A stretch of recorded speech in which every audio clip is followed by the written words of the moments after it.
This is one of the reasons why I fight so hard. This is one of the reasons why I advocate so hard. This right here. I wanted to take some time to give you the opportunity to read this. This particular piece of legislation, or maybe I can't say legislation, maybe it's just a directive from the Attorney General's office.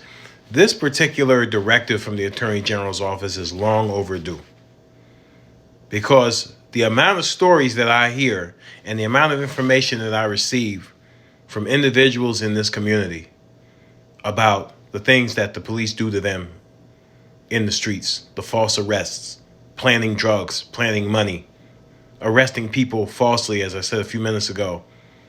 I met somebody this morning who was the victim of a police assault because they mistaken this person for someone else.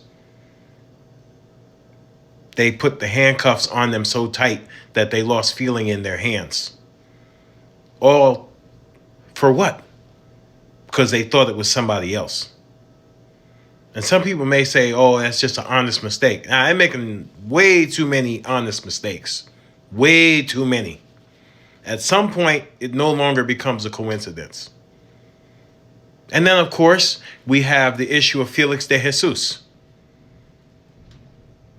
289 days later, and we still don't know where he is. But all we do know is that on February 2nd, 2022, he had a very, very harrowing experience with two rogue Patterson cops.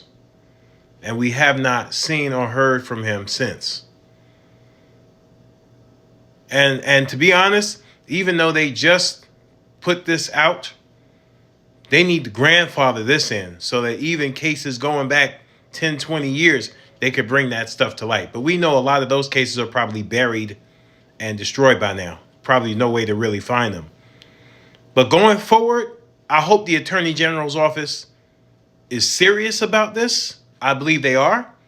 And I hope that they hold these police officers accountable. I'm specifically talking about the ones who are using their gun and their badge to terrorize residents. That's what I'm talking about. The ones who are doing their job, those aren't the ones I'm targeting. It's the ones that use their gun and their badge and their authority or their presumed authority to terrorize, attack, and intimidate residents. That's what I'm talking about. So hopefully this goes into effect immediately and we start seeing some changes as a result of it.